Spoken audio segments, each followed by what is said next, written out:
It's a special day that people should remember, especially Jews, not just Israelis, but Jews all around the world, that we have a state of Israel with 9 million people now. About 1.5 million are Arab Israelis, but also citizens of Israel, compared to the 600,000 that we had in 1948 when the state was founded. And in 1947, today, 74 years ago, the United Nations in the Partition Plan announced that Israel can become a state. There's a clip I'd like to show you. UN Partition Plan.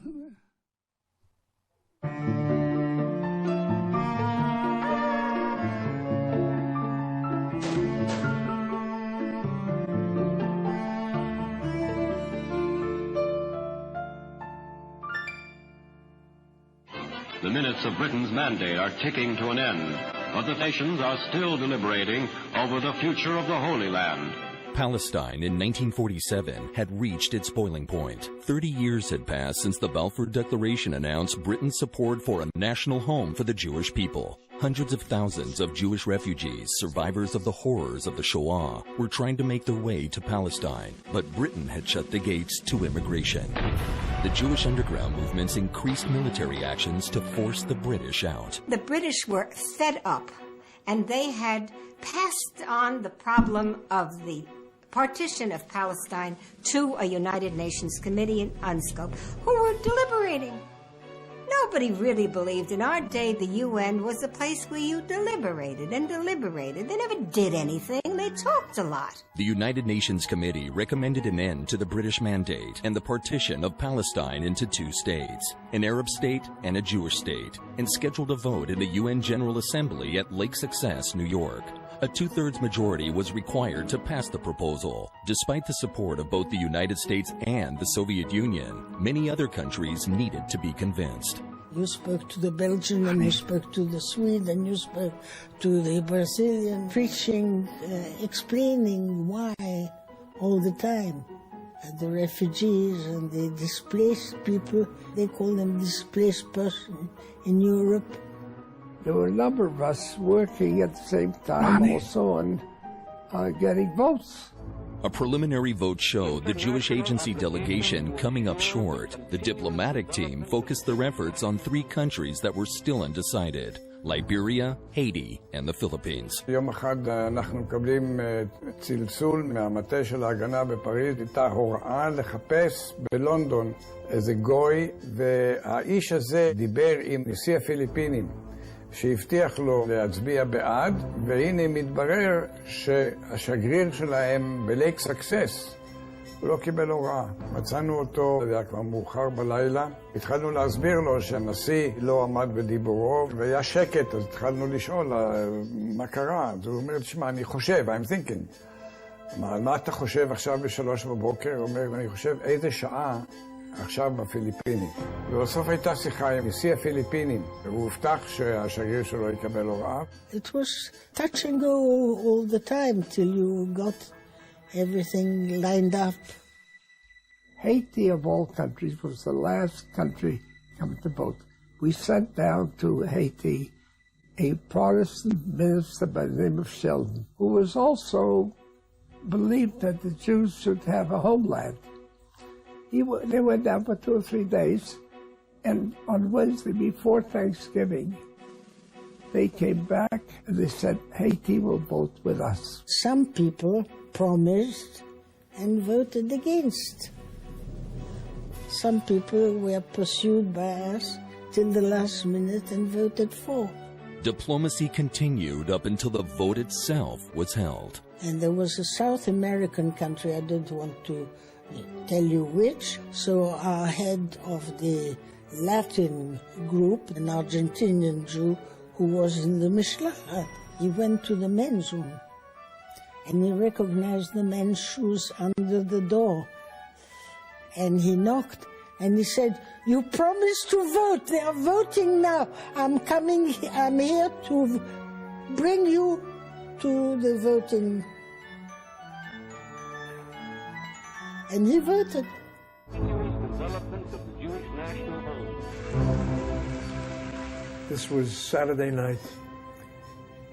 So somebody explained it can't be Friday night because En Mashiach Ba B'Shabbat.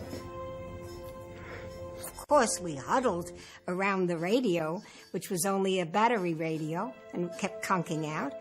כל השולחנות והספסלים אל מול הרדיו, אנחנו שוכבים על השולחנות, מתים מעייפות. היו יומיים בלי שינה, היה קרב באמצע. Jews throughout the world held their breath in anticipation. Those who are in favor will say yes, those who are against will say no. And the abstainers always they know what to say. They went through the vote. We will start with now. Afghanistan. We were keeping score. No. Argentina. On a radio in the office. ואני זוכר מאוד את הקולות של גואטמלה, yes, ארגנטינה, abstention, Lebanon, no. Yugoslavia, abstain. United Kingdom, abstain.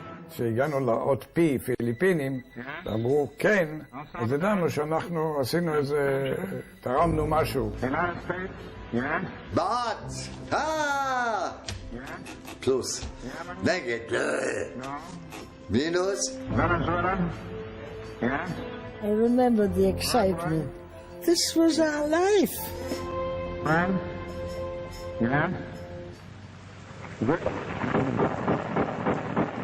At one point, we made it. The resolution of the DAP Committee for Palestine was adopted by 33 votes, 13 against, 10 abstentions. After the vote, people were crying. People were embracing.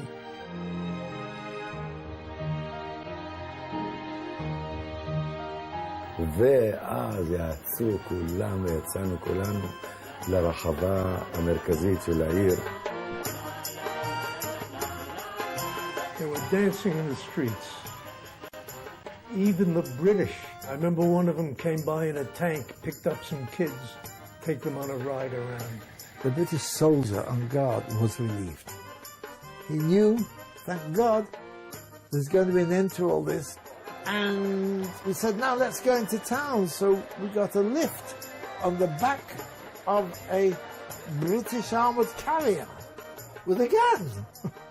But now we're all pals. We sat in the car, Charette, my husband and myself, from Lake Success to Manhattan, and nobody said a word.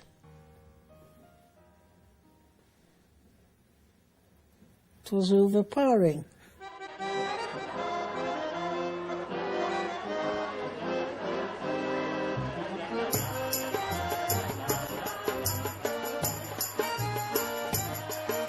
Everybody was streaming towards the Jewish agency. The government in waiting of the state to be headed by David Ben-Gurion. I have a picture of myself on the roof of the Sofrut building. I don't know how I got there. It had the biggest single horror dance I've ever seen in my life was that dance around that courtyard.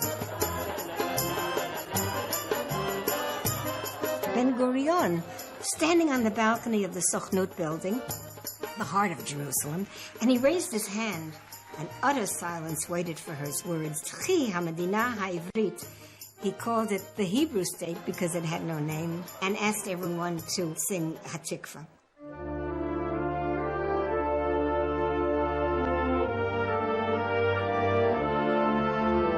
Whereas for these 20 centuries, we Jews were always the object of history. That is, an object where others made the decisions for us. As of that date onwards, we suddenly become again the subject of history, where we make the decisions for ourselves. ההרגשה הייתה, מעכשיו מתחיל עולם חדש. עולם שאין בו מגבלות, אין בו בעיות, טוב לכולם. There you were sitting, And there your country was forming itself as a country. I remember the moment. Something is now about to happen. The dream of 2,000 years, maybe. I mean, that's when we started imagining what might be.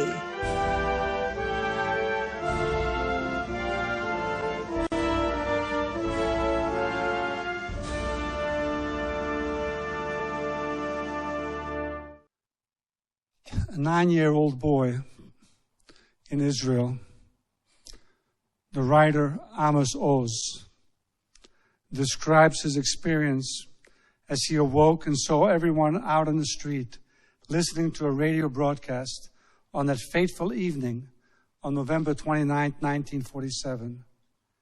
He writes, "I shivered like a frightening dream. Crowds of shadows stood massed together silently by the yellow light of the street lamp. In our yard, in the neighboring yards, on balconies, in the roadway, like a vast assembly of ghosts. Hundreds of people now uttering a sound, neighbors, acquaintances, and strangers, some in their nightclothes, and others in jacket and tie. The whole crowd seemed to have been turned to stone in that frightening night silence, as if they were not people, but hundreds of dark silhouettes painted onto canvas of the flickering darkness, as though they had died on their feet. Not a word was heard, not a cough or a footstep. No mosquito hummed, only the deep, rough voice of the President of the Assembly, the Brazilian Osvaldo Arana. One after another, he read out the names of the last countries on the list. In English, alphabetical order followed immediately by the reply of the representative. United Kingdom abstains. Union of Soviet Socialist Republics, yes. United States, yes. Uruguay, yes. Venezuela, yes. Yemen, no. Yugoslavia abstains. This is from Amos Oz's book of 2004, The Tale of Love and Darkness. We are very lucky today to have Judea Pearl here, Rabbi Abraham Cooper, Michael Barenbaum, and Stanley Goldman. Please come up to the stage and have a lively discussion. Give us what you feel, give us what you think, and thank you for coming. Thank you for being here. Hi, I'm Stan Goldman. I teach at Loyola Law School here in Los Angeles. I'd like to start by just having our panelists. I know Michael Birnbaum quite well. Obviously, I think everybody does. And perhaps we'll start with Michael, since he's the rabbi, since he's on that end of the table. May I just ask a question, if I could, and then you can speak. I would never cut Rabbi Birnbaum off. Do you think there would have been a partition without the Holocaust? I think you're asking two different questions. Would there have been the state of Israel without the Holocaust? Yes. It would have taken a different time and a different urgency, and it would not have enjoyed the type of support that it had worldwide. Let's say a couple of things that are, let me say one thing that's a little bit impolite, but not untrue.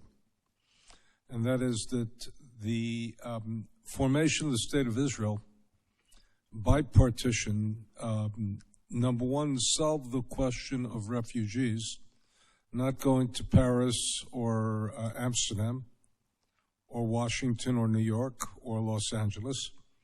And consequently, there was more support to solve that problem, because the question of what are you going to do with the refugees? And that's one of the reasons that precipitated the type of support that was involved. Partition was a long idea. Partition was there from 1937. The language even of the Balfour Declaration was ambiguous. It said a Jewish home, it didn't say a Jewish state. And the reason for that was because of the enormous imbalance between the population of Jews and the population of Arabs in 1917. And consequently, if there had been a state, it would have been a very complicated matter with so few Jews living in what was then Palestine. So let's begin. Zionism would have ultimately achieved its goal, and Jewish nationalism would have been alive and well. Jewish nationalism would have been much better, in much better shape without the Holocaust, because the reservoir of Jews who were available to come to Palestine at that point would have been much greater. And I would never want to burden Israel with being the consolation for the inconsolable, which is the Shoah. Last point, again, the partition was the idea that two states could be born in the same land. When we studied Talmud for the first time, we all learned the same Talmud. Two men are grasping a garment. This says it's all mine. The other one says it's all mine. The question is, what do you do? And partition was a solution to divide and to provide a homeland for the Jewish people, which became a state, and to also provide for an Arab state, which at that point would have not been a Palestinian state, because Jews at that point in history were Palestinians, and Palestinians were known as Arabs. Arab nationalism was shaped as a counter-response to Jewish nationalism, and when you were born Judea, you were born as a Palestinian Jew, and there was no sense of Palestinian Arab at that point. There was only Arab. So that gives you a little bit of a historical background. How did they envision the state then that was going to be an Arab state in the partition? They partitioned the country into a disproportionate thing. Israel was, if we thought that Israel in 48 to 67 was thin at 9 miles, it was even thinner at that point. Jerusalem was not to be in the Jewish territories, and the boundaries of Israel would have been enormously difficult boundaries to live with. It was based on essentially the population that was present at that point, did not leave significant room for absorption, though everybody understood it was clear when the partition plan took place, it was clear that there would be a large problem of absorption of the survivors of the Holocaust. It was not quite as clear that there would be a second large absorption issue, which was the Jews of Arab lands, who were essentially thrown out and separated from the lands in which they had lived for a very long time. That was not clear as early envisioned. And let's also say one other thing, which is that the Arabs rejected partition. They rejected partition in 37. They rejected partition in 47. And Golda Meir, and partition was not a decisive or clear, overwhelming desire among the Jews. Golda Meir, for example, voted against the partition in 37, and she said, in retrospect, I'm happy that on my vote it did not fail. But in 47, there was the sense of the necessity of a state, any sort of state, because the Jewish people were desperate. And remember, the other part of it is that, and this is the one perspective of history. If you ask me what the greatest response to the Holocaust was on behalf of the Jewish people.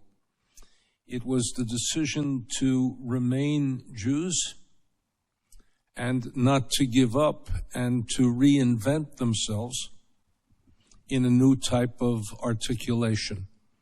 Remember, the Jewish people, 1/3 had been destroyed.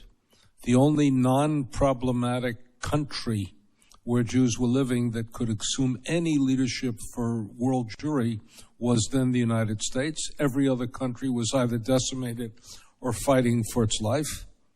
And Jews decided to remain Jews, and they were reborn in the aftermath of a massive destruction. This is what has happened to Jewish people several times in our history. The most important 586, the important 70 of the Common Era, certainly after the Spanish Inquisition, but this was the greatest regeneration and rebirth imaginable.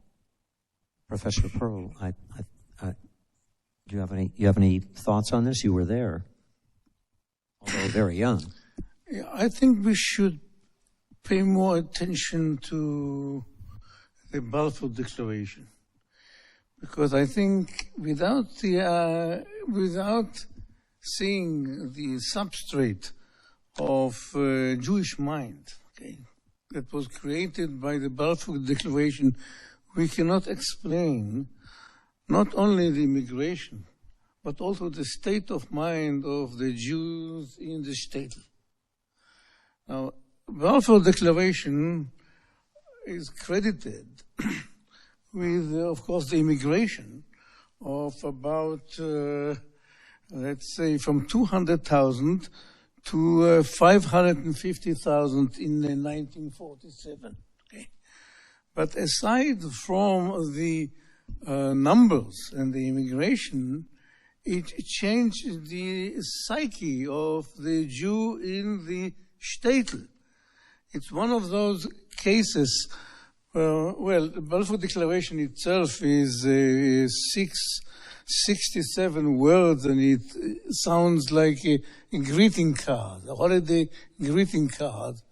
His Majesty government sees favorably the establishment of a Jewish homeland in Palestine. So what? So what's a big deal about seeing looks favorably upon? But this is one of those Ben-Gurionic cases, which means that it doesn't matter what the world thinks. What matters is what the Jews do. And that's what happened there. The Jews of the shtetl took it literally. And they said, well, it is now okay. We have not only we have international recognition, but also we have, and something which is not many people accredited, the Balfour Declaration, there is a new definition of indigeneity. It's the first time in history where indigeneity is defined not by virtue of genetic linkage, nor by physical presence in a certain land, but by historical connection. And that changed the mind of my grandfather, okay, who in 1923 was assaulted by a Polish peasant and called a dirty Jew, and he came home and said, start packing, we are going home. Home, because Balfour said that this is our home. And he sold his properties, and they bunched together with 26 other families, and they bought land where in Bnei Brak, that's the city where the Rabbi Akiva established his place of learning, okay, because we have been there. Okay, it's a total change of mind. It's ours, not by virtue of being physically present there, but because of our collective memories. Okay, and by the way, this also created the idea of a Palestinian state at the Balfour Declaration.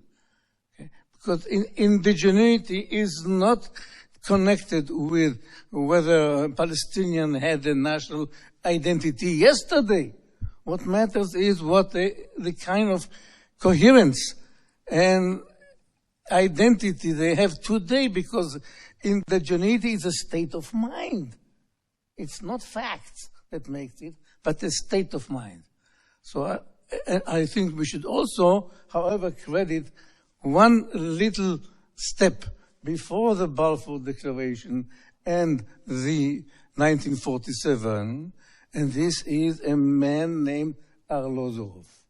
And we talked about it, and I think he should be given credit right here. Arlosov was murdered on the beach of Tel Aviv in 1933 because he was the Secretary General, I believe, of the Jewish Agency, and he signed a contract with the Nazis, with Hitler, or with Goering at that time, yeah? The agreement was that 60,000 German Jews will be allowed to come to Israel with their properties, okay, with some arrangement through the Mandate Authority, yes, and that in return for which the agency, Jewish agency, will give some, I think, some token credit.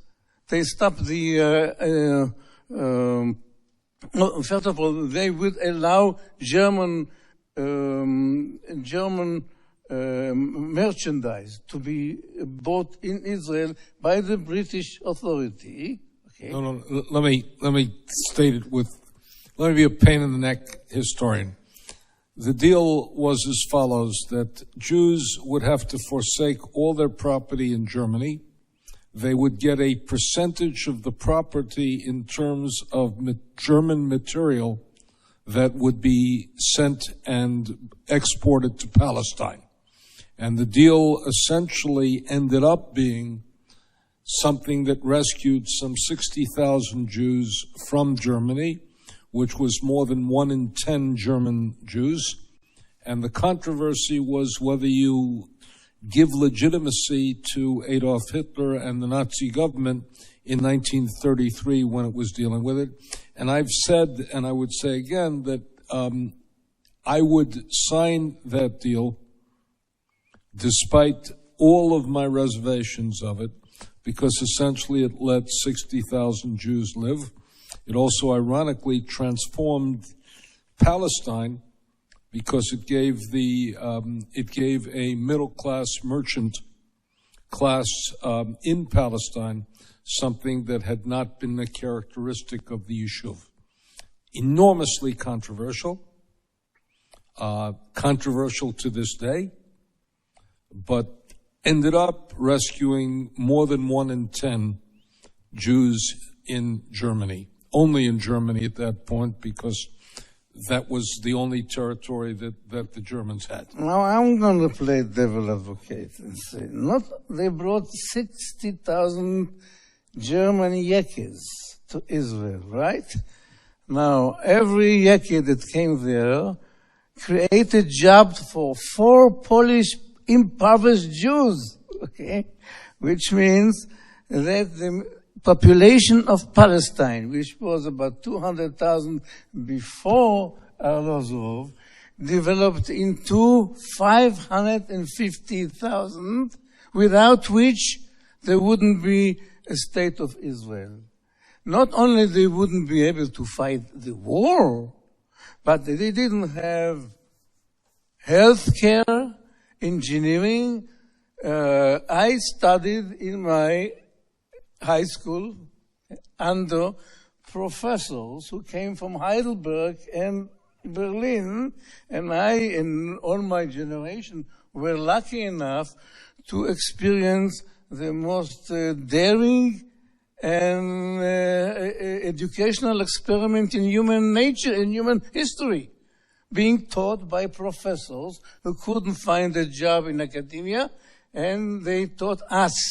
and everything that I have today, my love for science, my success in science, not only me, my whole entire generation came from this idea of the German Jews coming to Israel, water supply, health care, okay, education, power, okay.